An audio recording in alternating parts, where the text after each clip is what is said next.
আসসালামু আলাইকুম রহমতুল্লাহি ওবারাকাতুহ। আল্লাহর রহমতে আশা করি সবাই ভালো আছেন, আলহামদুলিল্লাহ। পবিত্র কোরআনে কারিম থেকে সূরা আল বাকারা আয়াত 22 আল্লাহ তাআলা ইরশাদ করেছেন, যিনি পৃথিবীকে তোমাদের জন্য বিছানা ও আকাশকে চাঁদ স্বরূপ সৃষ্টি করেছেন এবং আকাশ হতে পানি বর্ষণ করে তার দ্বারা তোমাদের জীবিকার জন্য ফল মূল উৎপাদন করেছেন। সুতরাং জেনে শুনেও কাউকে আল্লাহ সমকর স্থির করো না। আল্লাহু আকবার। আল্লাহ তাআলা যখন বৃষ্টি বর্ষণ করে তখন আমাদের ফুল ফল, তারপর ক্ষেতের জমি, এটা আমরা সবাই জানি, এগুলো শুধু আল্লাহ তাআলার এই কুদরতে। যদি বৃষ্টি না হতো তাহলে পৃথিবীর অস্তিত্ব থাকতো না। কিন্তু আমরা কিছু মানুষ রয়েছি, যখন ক্ষেতের মধ্যে বা সবজির মধ্যে কোনো ভালো ফলন হয় তখন আল্লাহ তাআলার রাস্তায় না দিয়ে এগুলো দিয়ে দিই অন্য রাস্তায়, যেখানে কোনো বাবার দরবারে দিয়ে দিই, নাহলে কোনো মাজারে দিয়ে দিই, নাহলে অন্য কোনো পন্থায়, যেমন ইসলামের দিয়ে কোনো সাথে কোনো রিলেটিভ নেই ওইসব স্থানের মধ্যে আমরা আমাদের এই সবজি ফলন যখন হয় তখন আমরা দিয়ে দিই। যখন আমাদের ক্ষেতের মধ্যে কোনো ফলন হয়, দান হয়, আল্লাহ তাআলার কুদরতে যেগুলো হয়, তখন আমরা অনেকে কিছু লোক রয়েছে এরকম, যা আমরা ওই দিকে দেওয়ার চেষ্টা করি, মাজারে কোনো বাবারে।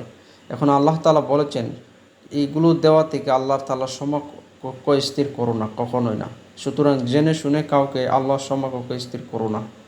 কারণ যখন আপনার ক্ষেতের মধ্যে ফল দিয়েছে, তারপর দান দিয়েছে, সবজি দিয়েছে, আল্লাহ তাআলার কুদরতে হয়েছে, আল্লাহ তাআলা আপনাকে দিয়েছে, আপনার কষ্টের বিনিময় দিয়েছে, তাই আল্লাহ তাআলার কাছে শুকর গুজারেন। আর এখান থেকে ভাগ করে আপনি সাদাকা, এমনকি এখান থেকে ভাগ করে যে গরিবের হক রয়েছে এগুলো দেওয়ার চেষ্টা করবেন ইনশাআল্লাহ। তাহলে আপনার সংসার এবং ক্ষেতের মধ্যে যে ফুল রয়েছে, ফল রয়েছে, এগুলো আল্লাহ তাআলার বারাকায় ভরে যাবে।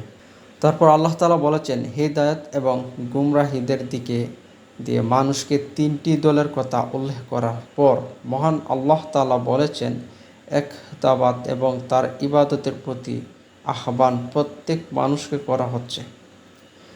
এখানে বলা হচ্ছে, যখন তোমাদেরও সারা বিশ্বজাহানের স্রষ্টা আল্লাহ তাআলা, সারা বিশ্বজাহানের মালিক আল্লাহ তাআলা, তোমাদের সমস্ত প্রয়োজনের ব্যবস্থা তিনিই করেন। আল্লাহু আকবার।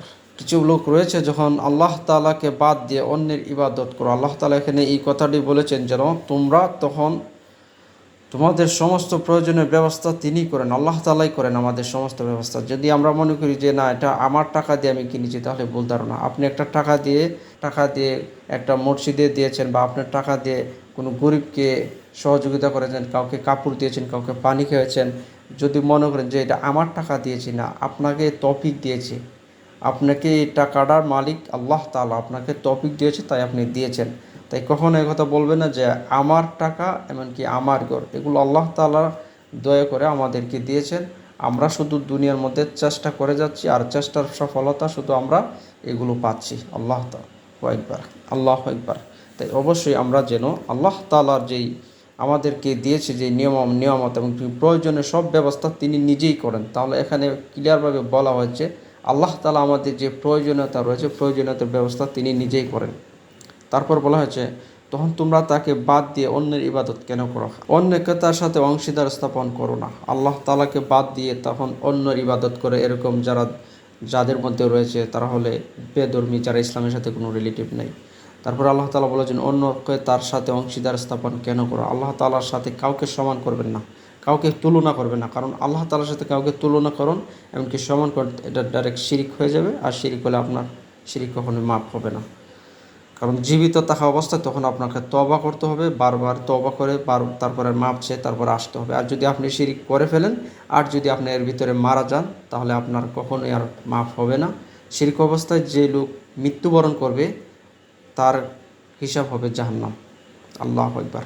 তাই আমরা কোনো দিন কখনোই আল্লাহ তাআলার সমান স্থলে দেখব না। কারণ আল্লাহ মহান, আল্লাহ বিশ্বজাহানের মালিক।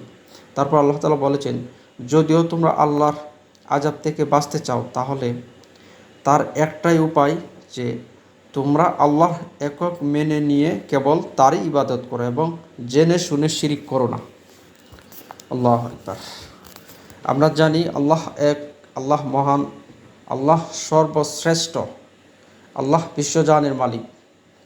আল্লাহ সৌন্দর্যের অধিকারী, আল্লাহ আমাদের আত্মার অধিকারী। তাই আল্লাহ তাআলা এখানে ক্লিয়ারভাবে বলেছে, যখন আমি যা দিচ্ছি তোমাদের প্রয়োজনীয়তার জন্য তুমি এগুলো নিয়ে শুকর গুজারো, এমনকি তুমি আমার এই নিয়ামতের বর্ণনা করো ইনশাআল্লাহ। তাহলে অবশ্যই আমাদের একটাই উপায় যে আল্লাহ তাআলার একক মেনে নিয়ে কেবল তার ইবাদত করব এবং জেনে শুনে কখনো আমরা শিরিক করব না। এবং আল্লাহ তাআলা যে আমাদেরকে দিয়েছে ফুলমল এবং ক্ষেত জমি যত কিছু দিয়েছে পৃথিবীর মধ্যে, আল্লাহ তাআলা এগুলো হচ্ছে সব কিছু আল্লাহ তাআলার বারাকা। তাই আল্লাহ তাআলার বারাকা নিয়ে আমরা অবশ্যই সন্তুষ্ট থাকবো আর আল্লাহ তাআলার গুণবাচক নাম নিয়ে আল্লাহ তাআলার শুকর গুজারবো। সে পর্যন্ত ভালো থাকুন, সুস্থ থাকুন, ইসলামের সাথে থাকুন। আসসালামু আলাইকুম ওয়া রাহমাতুল্লাহি ওয়া বারাকাতুহু।